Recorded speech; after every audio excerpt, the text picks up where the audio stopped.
Hello everyone, I welcome you all to toppers club. तो आज इस सेशन में हम एसएससी सीजीएल मेंस 22 में पूछे गए डाटा सफिशिएंसी के सभी सवालों को डिस्कस करेंगे। इन सवालों को सॉल्व करने से पहले जो चीज़ आपको पता होनी चाहिए वो है कि डाटा सफिशिएंसी से हम क्या समझ सकते हैं, डाटा सफिशिएंसी का मतलब क्या है।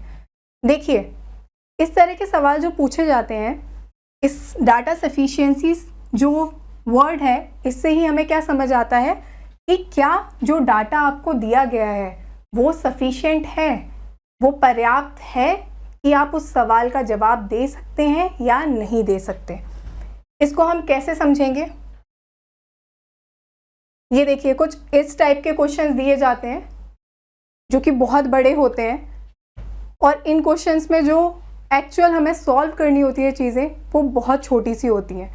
हाँ, पर जो इतना बड़ा सा सवाल दिखता है उसके बाद स्टूडेंट सोचते हैं इसे फटाफट स्किप करते हैं, ये तो शायद कुछ ज़्यादा ही डरावना सा लग रहा है। इसमें कुछ भी डरावना नहीं है। ये आप एक दो क्वेश्चन सॉल्व करने के बाद ही समझ जाएंगे कि एक सवाल सिर्फ दिखने में बड़ा होता है इसमें कुछ भी नहीं। चलिए इसे समझते हैं। पहले तो ये समझ लेते हैं कि ये इतना बड़ा सा जो क्वेश्चन दिया है इसका मतलब क्या है।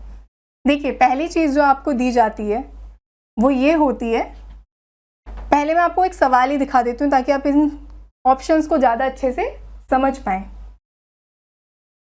देखिए, कुछ सवाल आपका ऐसा होता है कि आपको ये एक सवाल दे दी, ये एक सेटिंग अरेंजमेंट है। यहाँ पे आपसे पूछ लिया हु फेसेस जी, बताओ जी को कौन फेस करता है। तो आपसे पूछी सिर्फ यही चीज़ गई है कि जी को कौन फेस कर रहा है, ठीक है। अब इस पे उनने क्या किया, दो स्टेटमेंट दे दिए। ये एक तरीके से आप देखेंगे तो बस इतना है कि जो आपका नॉर्मल सेटिंग अरेंजमेंट होता है वहाँ तो पूरा क्वेश्चन आपको दे दिया जाता है और एक डायरेक्ट आंसर पूछा जाता है। यहाँ इसमें क्या किया है, उस सेटिंग अरेंजमेंट को 1, 2 या 3 जितने भी पार्ट में एग्जामिनर करना चाहे, बांटना चाहे उसे, उतने में वो बांट देते हैं। अब जैसे इस सवाल में क्या पूछा गया है, बताइए कि जी को कौन फेस करता है, और आपको क्या दिया गया है, दो स्टेटमेंट दिए गए हैं या फिर आप बोल लीजिए दो कथन दिए गए हैं। अब वो आपसे कैसे पूछेगा?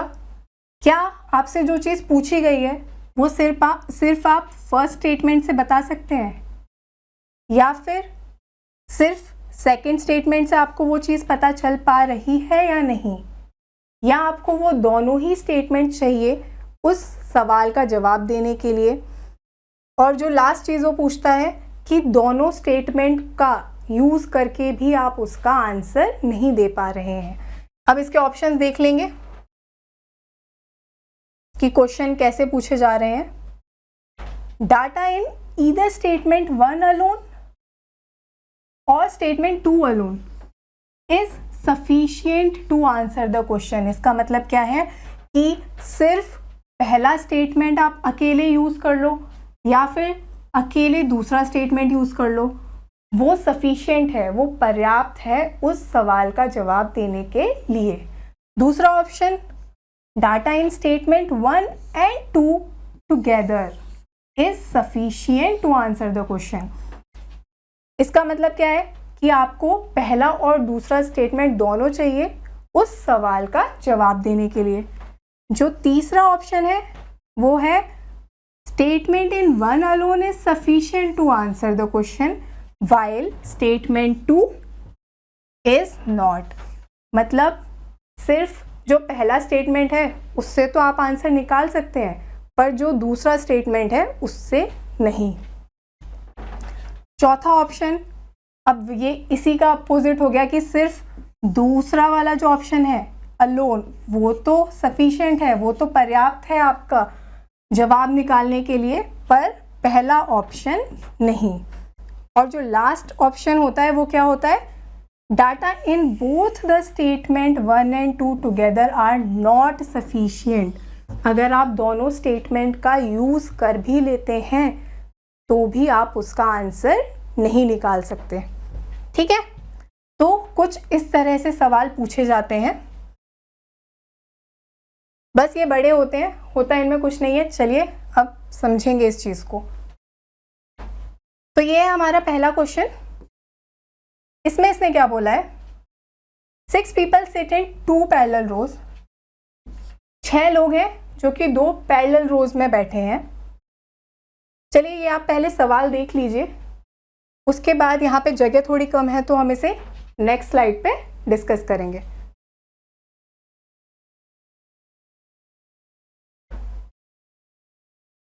देखते हैं इस सवाल को, क्या दिया है हमें सवाल। 6 people sit in 2 parallel rows in row 1 J K L sit facing towards north।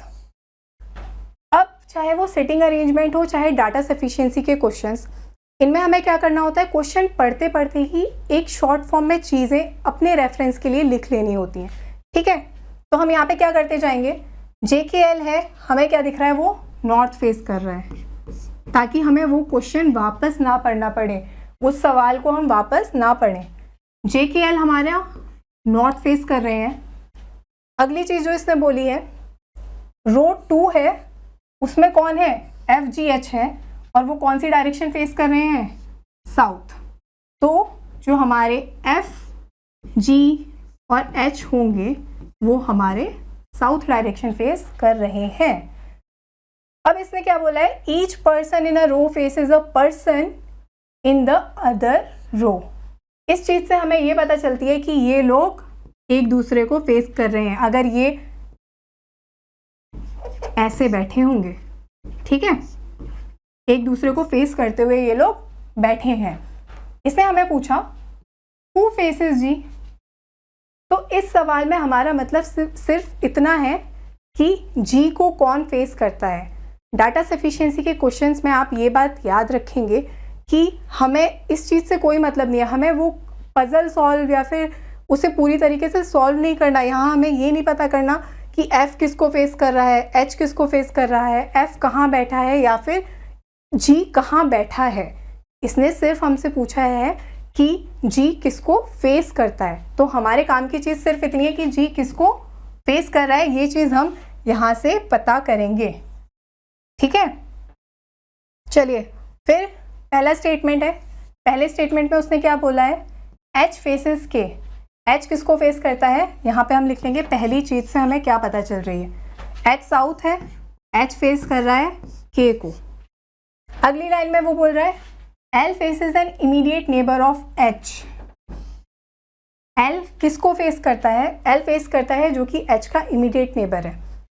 अब ये डिटेल्ड सेशन नहीं है बट मैं फिर भी आपको यहाँ बता दे रही हूँ, इसे हम नोट कैसे कर सकते हैं। H का कोई इमीडिएट नेबर है, मतलब H का जो नेबर कौन होता है, जो उसके साथ बैठा होता है। तो H का नेबर या तो ये हो सकता है जो उसके राइट हैंड साइड में बैठा है, या तो H का नेबर ये हो सकता है जो उसके लेफ्ट हैंड साइड में बैठा है। ठीक है, इसने हमें बोला है L फेस करता है इमीडिएट नेबर को H के, तो इसे हम ऐसे लिख लेंगे। दो चीज़ हमारे लिए पॉसिबल है, तो इसमें दो पॉसिबिलिटी में ये चीज़ हो जाएगी, या तो H का नेबर ये होगा और वो कर रहा होगा L को फेस, और H K को फेस कर रहा है, ये हमें पता ही है। दूसरी चीज़ जो इसने बोली है यहाँ पर वो क्या है, G sits at one of the extreme end of the row। G हमारा कहाँ बैठता है, किसी एंड में बैठा है, हमें नहीं पता कि वो कौन से एंड में बैठा है। और J sits to the immediate left of L। तो J हमारा कहाँ बैठता है, इमीडिएट लेफ्ट ऑफ L। अब ये चीज़ भी आप याद रखेंगे, जब हम इमीडिएट राइट दिखाते हैं, अगर मैं बोलूँ J के इमीडिएट राइट में कौन बैठा है, तो ये हो गया इमीडिएट राइट। ये जो इंसान होगा वो J के इमीडिएट राइट में बैठा है। J के इमीडिएट लेफ्ट अगर दिखाना होगा तो ये जो इंसान है वो J के इमीडिएट लेफ्ट में बैठा है। अगर मैं बोलूँ सेकेंड टू द राइट, तो J का first to the right, second to the right ये होगा। और राइट हम ऐसे दिखाते हैं, लेफ्ट हम ऐसे दिखाते हैं। ये चीज़ सिर्फ आपको समझाने के लिए थी, इसका क्वेश्चन से कोई लेना देना नहीं है। ठीक है, क्वेश्चन बस हमारा फर्स्ट पार्ट ये है, सेकंड पार्ट ये है। इसने हमें पूछा जी किसको फेस करता है। ये चीज़ हमें यहाँ से क्लियर दिख रही है कि सिर्फ इस स्टेटमेंट से तो हमें नहीं पता चल रहा जी किसको फेस कर रहा है, क्योंकि यहाँ पे फेस वाली चीज़ से कुछ हम देख नहीं पा रहे। जो ये वाला स्टेटमेंट है यहाँ पे भी हमें ये नहीं पता चल रहा कि जी किसको फेस कर रहा होगा। जी एंड पे बैठा है, अब जी यहाँ पे भी हो सकता है, यहाँ पर भी हो सकता है, जी ये भी हो सकता है, मतलब इससे हमें चीज़ें नहीं समझ आ रही हैं। तो हम क्या करेंगे, क्या दोनों कंडीशंस को यूज़ करके हम ये चीज़ पता कर सकते हैं या नहीं। तो सेकंड कंडीशन में इसने क्या बोला था, एल के इमीडिएट लेफ्ट में कौन बैठा है, जे बैठा है। अब यहाँ पे एल के इमीडिएट लेफ्ट में तो के बैठा है, तो ये वाली कंडीशन हो गई गलत। अब हमें क्या करना है, एल के इमीडिएट लेफ्ट में हमें पता है नीचे 3 ही लोग हैं, एल के इमीडिएट लेफ्ट में कौन बैठा है, जे बैठा है। यहाँ से हमें पता चल गया कि जो नॉर्थ फेस कर रहे हैं वो कौन है। सेकंड से हमें ये भी पता चल रहा था जी हमारा एंड में है, तो यहाँ तो जी होगा नहीं, जी यहाँ पर ही होगा। तो हमें दोनों कंडीशन का यूज़ करके पता चलता जाता है कि जी किसको फेस कर रहा है। जी किसको फेस कर रहा है, जे को फेस कर रहा है। तो इस क्वेश्चन का आंसर क्या होगा कि हमें दोनों स्टेटमेंट की ज़रूरत पड़ेगी इस क्वेश्चन का आंसर देने के लिए। तो क्या हो जाता आपका आंसर इसका, अगर आप यहाँ पे देखना चाहें, डाटा इन स्टेटमेंट, ये data in statement 1 and 2 together is sufficient to answer the question, या फिर कथन 1 और 2 के डाटा मिलाकर प्रश्न का उत्तर देने के लिए पर्याप्त हैं। चलिए ये चीज हो गई। अगला question, 6 people KM and PQR are sitting around a circular table facing the center. Who sits to the immediate right of K? हमें क्या पूछा गया है कि K के इमीडिएट राइट में कौन है, और 6 लोग हैं जो कि सर्कल में बैठे हैं, और सब लोग कौन सी डायरेक्शन फेस कर रहे हैं, सेंटर। इस क्वेश्चन को भी हम अगले स्लाइड पे सॉल्व करेंगे। पहले देखेंगे कि समझेंगे इस चीज़ को। 6 लोग बैठे हैं,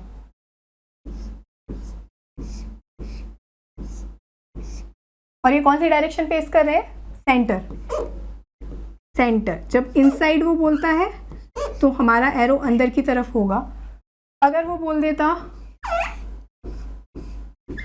आउटसाइड तो आप ऐसे दिखाते, एरो बाहर की तरफ होता। पर इसमें हमें बोला है कि वो सेंटर फेस कर रहे हैं। उसने अब हमें पूछा क्या है, क्वेश्चन पढ़ते पढ़ते हमने क्या लिखा फटाफट से, who sits to the immediate right of K, K immediate right में कौन बैठा है, ये इंसान कौन है, ये हमें पता करना है। पहली स्टेटमेंट हमें क्या दी है, पहली स्टेटमेंट में उसने बोला है K sits third to the left of M. इसे कैसे लिख देंगे हम पढ़ते पढ़ते, K sits third to the left, first to the left, second to the left, third to the left of M. Only one person sit between K and N.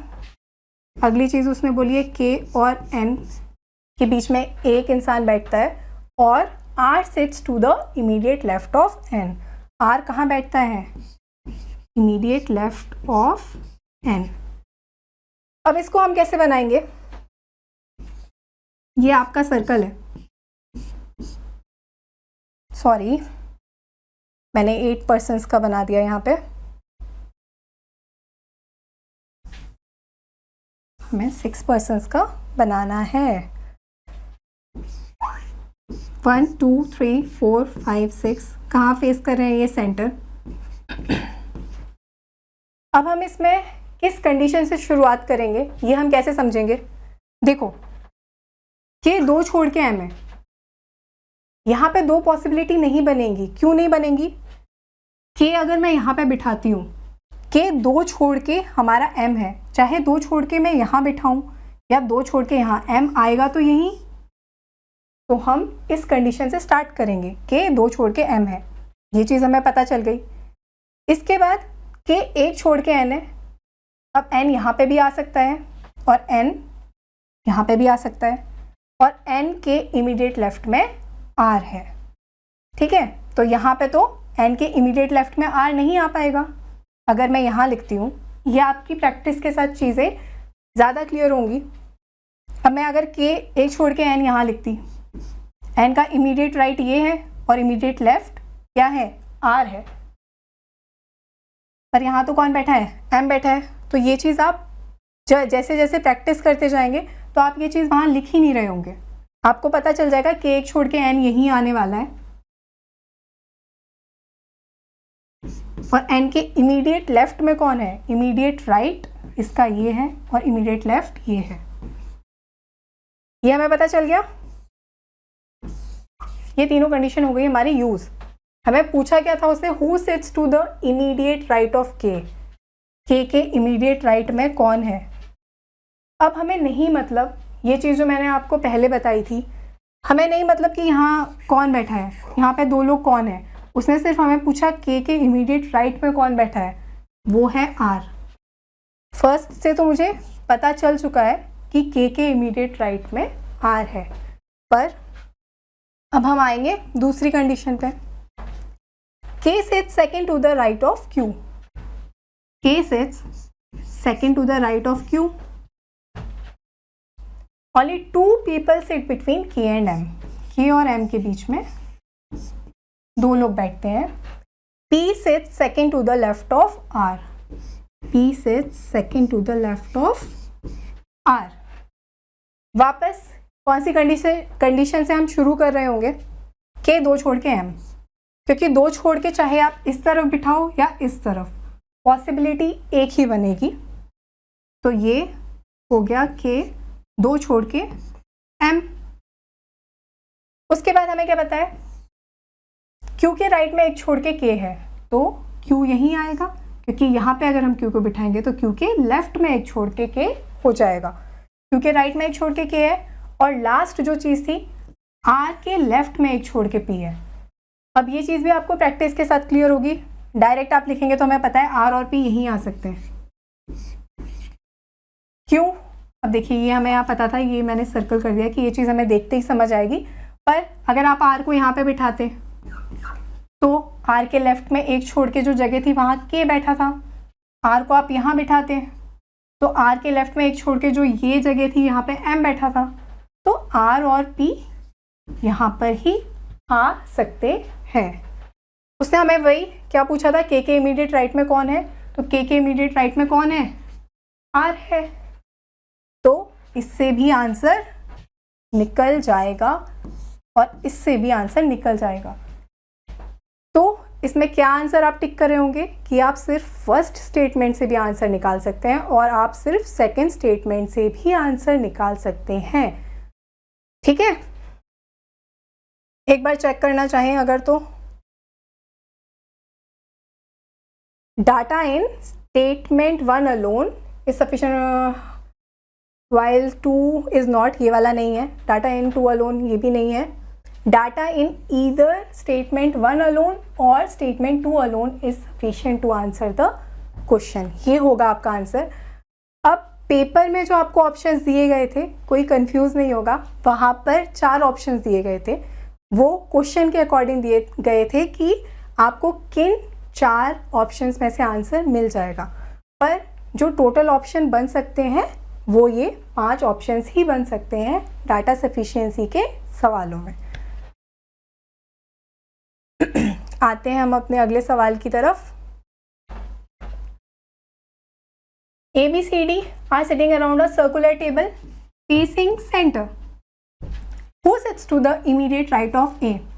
4 लोग हैं ABCD। उसने हमें पूछा क्या है कि A के इमीडिएट, इसको भी हम अगली स्लाइड पर ही सॉल्व कर लेते हैं, ज़्यादा अच्छे से चीज़ें समझ आएंगी।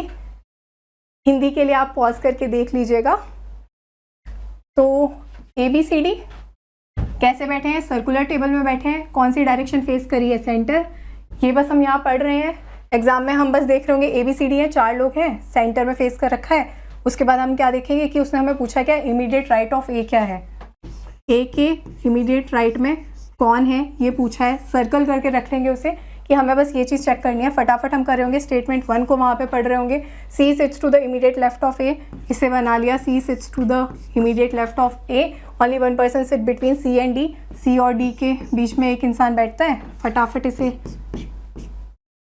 ए के इमीडिएट लेफ्ट में C है, C एक छोड़ के D चाहे इधर से लिखो चाहे इधर से लिखो, हो गया, पता चल गया। A B यहाँ पर है, ए के इमीडिएट राइट में कौन है आपको पता चल जाएगा। जो दूसरा स्टेटमेंट है फिर वहाँ पे हम क्या करेंगे, only one person sit between A and B, 4 लोग हैं, कहीं से भी छोड़ के लिखो, ए एक छोड़ के B. C sits to the immediate right of B, immediate right ये होता है, पता चल गया ABCD, ए के इमीडिएट राइट में कौन है। तो वहाँ पे जो आप क्वेश्चन करोगे वो काफ़ी फास्ट कर रहे होंगे, शायद इतना टाइम भी नहीं लगेगा इमीडिएट राइट इमीडिएट लेफ्ट बोलने वाली चीज़। तो इसमें भी क्या पता चलता है हमें कि आप 1 से भी अकेले आंसर निकाल सकते हो, 2 से भी अकेले निकाल सकते हो, तो अलोन वो सफिशिएंट है, पर्याप्त हैं, आप उसका आंसर निकाल सकते हो। अगला question, 6 people are sitting in a straight line, 6 लोग हैं, कैसे बैठे हैं, स्ट्रेट लाइन में बैठे हैं। कौन सी डायरेक्शन फेस कर रहे हैं, नॉर्थ डायरेक्शन फेस कर रहे हैं। उसने हमें पूछा क्या है, who sits to the immediate left of D, यहाँ पे लिख लेते हैं। स्ट्रेट लाइन हो गया, 6 लोग हैं ये पता चल गया, कौन सी डायरेक्शन पर मैं फेस कर रहे हैं ये पता चल गया, और D immediate left of D कौन है, हमें बस ये चीज़ पता करनी है। पहला statement, A seats second from one of the extreme end of a line. ऐसे क्वेश्चन में हम क्या कर लेते हैं, 2 पॉसिबिलिटी बना लेते हैं। और स्ट्रेट लाइन में देखिए जब डाटा सफिशिएंसी के क्वेश्चन होते हैं, चीज़ों को इजीली करने के लिए हम क्या करते हैं, 6 लोग हैं, यहाँ दिख रहा है, लाइन ज़्यादा टेढ़ी हो गई, सीधी बना लेते हैं। देखिए अब ये हमारी फर्स्ट कंडीशन, 6 लोग हैं, 1 2 3 4 5 6। अब इसमें हम एक साथ 2 पॉसिबिलिटी लिख सकते हैं। एक हम नीचे की तरफ लिख रहे होंगे क्योंकि डायरेक्शन तो ये नॉर्थ ही फेस कर रहे हैं, और एक हम ऊपर की तरफ लिख रहे होंगे। इसने क्या पूछा है, क्या बताया है, A seats second from one of the extreme and, A या तो यहाँ बैठा होगा, सेकेंड एंड हमारा ये है, या तो A यहाँ बैठा होगा या तो A यहाँ बैठा होगा। उसके आगे only 2 people sit between A and D, A और B के बीच में कितने लोग बैठे हैं, 2, A 2 छोड़ के B, A 2 छोड़ के B। E sits to the immediate right of C, E कैसे बैठा है, इमीडिएट राइट में बैठा है C के। इससे हमें क्या समझ आता है, E और C कौन है, नेबर्स हैं, E और C कौन है, नेबर्स हैं। अब आप ये देखिए कि E और C कहाँ बैठ सकते हैं, यही एक पोजीशन है दोनों ही सिचुएशन में, दोनों ही केस में, जहाँ पे ये लोग साथ में बैठ सकते हैं। तो C के इमीडिएट राइट में कौन हो गया, E, C के इमीडिएट राइट में कौन हो गया, E। अब देखते हैं क्या हम यहाँ से पता कर पा रहे हैं। उसने बोला था D के इमीडिएट लेफ्ट में कौन है, हमें नहीं पता, D यहाँ पे भी हो सकता है, यहाँ पे भी, दोनों ही केस में हमें नहीं पता कि D कहाँ है। अब आएंगे हम ऑप्शन नंबर 2 पे, स्टेटमेंट नंबर 2 पे, C seats third from the left and. अब फटाफट से ये नहीं देखेंगे कि यही कंडीशन में हम उसे मर्ज करेंगे, क्या पता सेकंड से अकेले आंसर आ जाए, तो इसे हम पहले कंडीशंस को लिखते जाएंगे। जो सेकंड कंडीशन है उसमें उसने बोला है कि C seats third from the left and, C कहाँ बैठता है, थर्ड पोजीशन पे है लेफ्ट एंड से। इसे हम ऐसे भी कर सकते हैं, 1 2 3 4 5 6, समझाने के लिए मैं यहाँ पे लिख रही हूँ। C हमारा कहाँ है, थर्ड पोजीशन पे लेफ्ट हैंड से। आगे only 1 person seat between C and F, C और F के बीच में एक इंसान बैठता है, वो हम यहाँ पे लिख लेंगे। क्यों लिख लेंगे, क्योंकि F यहाँ पे भी आ सकता था, F यहाँ पे भी आ सकता था। Next line, E sits third to the right of F, E कहाँ बैठता है, E बैठता है third to the right of F। अब ये अगर हम F को यहाँ बनाते C1 छोड़ के F, तो क्या F के राइट में 2 छोड़ के E लिखने के लिए कोई जगह आपको दिख रही है? नहीं। तो हमें ये पता चल गया कि C1 छोड़ के जो F है वो यहाँ पर ही आ सकता है। इसके बाद F के राइट में 2 छोड़ के E है, ये चीज़ भी हमें पता चल गई। अब हमें पता क्या करना था कि D के इमीडिएट लेफ्ट में कौन है। इस कंडीशन से भी हमें ये नहीं पता चल रहा कि D कहाँ पर आएगा, ठीक है। तो हम क्या करेंगे, 1 + 2 दोनों कंडीशन को मर्ज करके देखेंगे, मिक्स करके देखेंगे, दोनों का यूज़ करके देखेंगे कि क्या हम आंसर निकाल सकते हैं या नहीं। तो यहाँ पे F एक छोड़ के C, F यहाँ पे आएगा, इसमें भी F यहाँ पे आएगा। F के राइट में एक छोड़ के C था, C E साथ में है, हमें क्या पता चल रहा है कि D यहाँ पर ही होगा। अब ये क्वेश्चन बन तो गया, पर इसमें कितनी पॉसिबिलिटी बनी? 2 पॉसिबिलिटी बनी, और दोनों ही पॉसिबिलिटी अभी कैंसिल नहीं हो रही। इसमें कुछ भी गलत नहीं है, ये वाला भी सही है और ये वाला भी सही है। इसने हमें पूछा था D के इमीडिएट लेफ्ट में कौन है, तो D के इमीडिएट लेफ्ट में यहाँ A आ रहा है, यहाँ पे D के इमीडिएट लेफ्ट में B आ रहा है। हमें कंफर्म नहीं पता, हमें नहीं पता कि A होगा या B होगा। तो ये वाले क्वेश्चन का आंसर क्या होगा कि दोनों कंडीशंस को यूज़ करके भी हम उसका आंसर नहीं निकाल सकते, ठीक है। अब अगर यहीं पे उसने हमें बोल दिया होता, इस क्वेश्चन को थोड़ा सा और समझेंगे कि 2 पॉसिबिलिटी ही बन रही होती, बट उसने बोला था ये बता दो C के इमीडिएट राइट में कौन है। C के इमीडिएट राइट में कौन है, तो C के इमीडिएट राइट में दोनों ही कंडीशन में कौन आ रहा था, E आ रहा था, तो आपका इसका आंसर निकल जाता।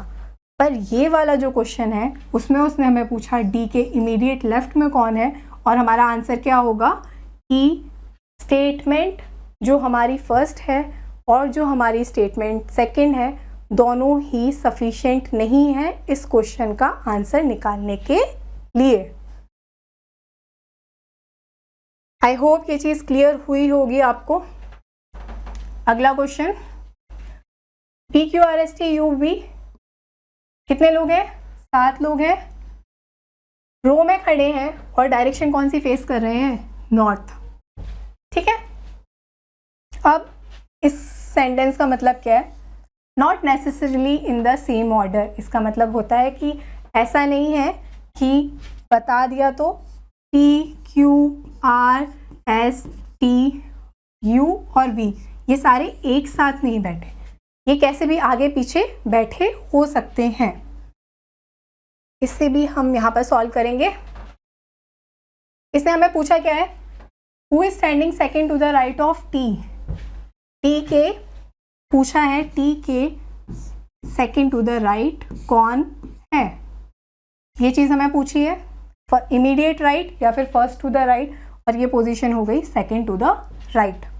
स्टेटमेंट सबसे पहले उसने हमें क्या दिया है, U is standing third from the right end. इसे हम क्या करेंगे फटाफट से, कितने लोग हैं? 7 लोग हैं, 1 2 3 4 5 6 7।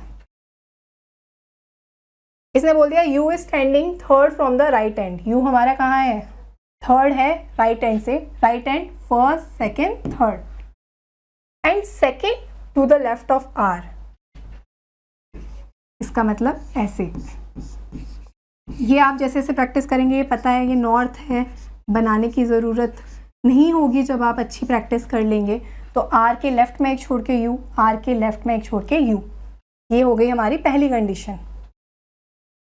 जो सेकंड कंडीशन उसने दी है, इससे तो नहीं पता चल रहा कि टी के सेकंड टू द राइट कौन बैठता है, क्योंकि सिर्फ एक ही कंडीशन हमें यहाँ पे मिली है। अगली चीज़ सेकंड में उसने क्या बोला है, Q is standing to the immediate right of T। Q कैसे बैठता है? इमीडिएट राइट बैठता है T के। सेकंड कंडीशन में Q is standing second to the left of P। तो इसे हम लिखते तो कैसे लिखते? Q is standing second to the left of P। पर हम इसे कैसे लिख लेते हैं? नॉर्थ में फेस कर रहे हैं तो T के इमीडिएट राइट में Q है, फिर Q के राइट, अब चाहे आप बोल लीजिए P के लेफ्ट में एक छोड़ के Q है या फिर Q के राइट में एक छोड़ के पी है, बात तो सेम ही है, तो हम इसे इसके साथ ही लिख देते हैं। ये पता है हमें टी के इमीडिएट राइट में क्यू है और क्यू के राइट में एक छोड़ के पी है। ये ऐसे बनेगा। इसे ऐसे बना के फ़ायदा क्या होता है कि अब आप इन चारों को एक साथ रख रहे होंगे, ठीक है। अब इसने हमें पूछा था आर के टी के राइट में एक छोड़ के कौन है।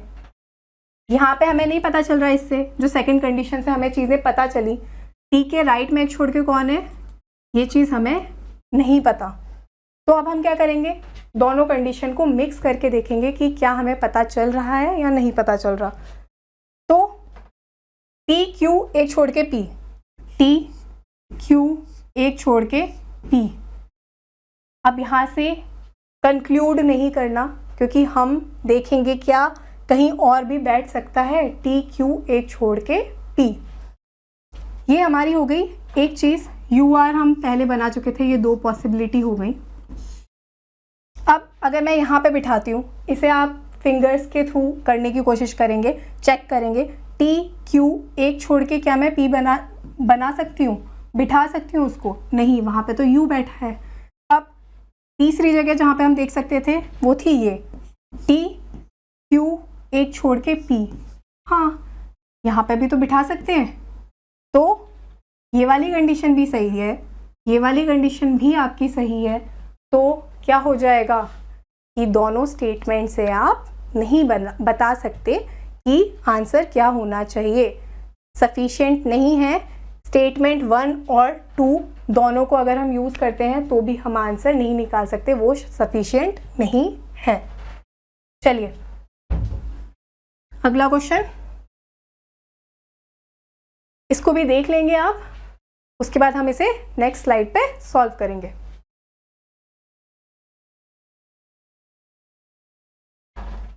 चलिए,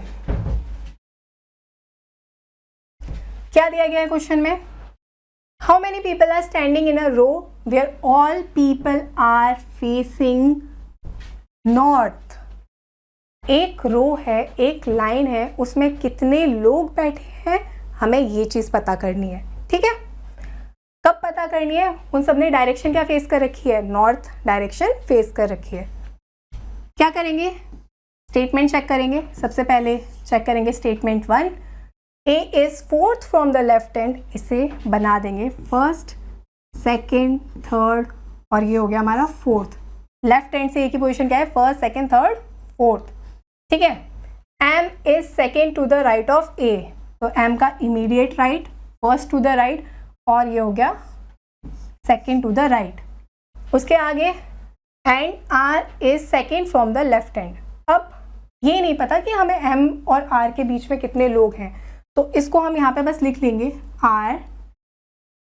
इसने बोला R is second from the left hand ना, ठीक है, आर तो यही हो जाएगा, राइट नहीं था वो, तो इसकी ज़रूरत नहीं थी। फिर R is second from the left hand, ये हमारा हो गया। सेकेंड जो उसने बोला है, इससे हमें नहीं पता चल रहा कि इस रो में कितने लोग हैं, क्या पता यहाँ पे और लोग भी बैठे हों। तो सेकेंड कंडीशन में वो क्या बोल रहा है? M is fourth from the right hand. M क्या है? फोर्थ है राइट हैंड से। इसे भी समझने के लिए पहले ऐसे लिख लेंगे, first from the right hand, second from the right hand, third from the right hand and fourth from the right hand. ये हो गया हमारा एंड, इसके आगे कोई नहीं है। यहाँ पे ये लेफ्ट से बोला था, इसके आगे कोई नहीं बैठा, ठीक है। फिर इसने क्या बोला है? Only 2 people stand between M and B. Second में इसने ये बता दिया कि एम और बी के बीच में 2 लोग हैं, ठीक है। वापस सिर्फ इससे नहीं पता चल रहा कि कितने लोग हैं रो में, सिर्फ इससे भी नहीं पता चल रहा कि कितने लोग हैं रो में। क्या करेंगे? दोनों कंडीशंस को मर्ज कर देंगे। दोनों कंडीशन को मर्ज करेंगे तो क्या हो जाएगा? एम के राइट में कितने लोग हैं? 1, 2, 3। अब एम 2 छोड़ के बी है, एम 2 छोड़ के बी यहाँ पे भी हो सकता है, एम 2 छोड़ के बी यहाँ पे भी हो सकता है। तो बताइए क्या दोनों स्टेटमेंट सफिशिएंट है इसका आंसर निकालने के लिए? बिल्कुल है, क्योंकि उसने हमें पूछा क्या है कि हमें सिर्फ इस चीज़ से मतलब है हाउ मैनी पीपल, इस रो में कितने लोग बैठे हैं, हमें सिर्फ उस चीज़ से मतलब है। हमें नहीं मतलब बी यहाँ बैठे या बी यहाँ बैठे, हमें बस क्या चेक करना है कि कितने लोग हैं। ठीक है, चलिए पढ़ते हैं अगले को, देख लेंगे इसको। अब करेंगे इसको अगली स्लाइड पे solve. 6 people sitting around a circular table facing center। 6 लोग हैं, कैसे बनाएंगे? 1 2 3 4 5 6। कौन सी डायरेक्शन फेस कर रहे हैं? सेंटर। क्या बोला है उसने पहली स्टेटमेंट में? पूछा गया है हमें who sits second to the left of P, P के सेकंड टू द लेफ्ट कौन बैठा है। ठीक है, पहली स्टेटमेंट में उसने बोला है K sits to the immediate right of P. Immediate right, only 2 people sit between P and Q. कहाँ से स्टार्ट करेंगे? पी और क्यू से स्टार्ट करेंगे। क्यू स्टार्ट करेंगे, लिख देंगे इसे फटाफट। पी 2 छोड़ के क्यू आप कहीं पे भी बनाओ, यहीं पे आएगा। R sit second to the right of M. R कहाँ बैठता है? Second to the right of M. P हमने यहाँ बना लिया, क्यू बना लिया। पी के इमीडिएट राइट में कौन है? के है। अब एम के राइट में एक छोड़ के आर बनाना है। एम यहाँ पे अगर रखेंगे जगह नहीं है, एम यहाँ पे अगर हम बिठाते हैं, एम के इमीडिएट राइट, एम के राइट में एक छोड़ के आर के लिए जगह नहीं है, के बैठा है। फिर हम यहाँ पे बिठाएंगे तो यहाँ पे हम बिठा सकते हैं एम को। बाकी कंडीशन बाकी प्लेस हम चेक कर चुके हैं। तो एम के राइट में एक छोड़ के आर। क्या पूछा था? पी के लेफ्ट में एक छोड़ के कौन है? पता चल गया इससे, पी के लेफ्ट में एक छोड़ के आर है।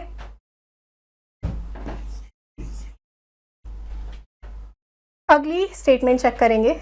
Only 2 people sit between N and M. इसी से शुरू करना है हमें।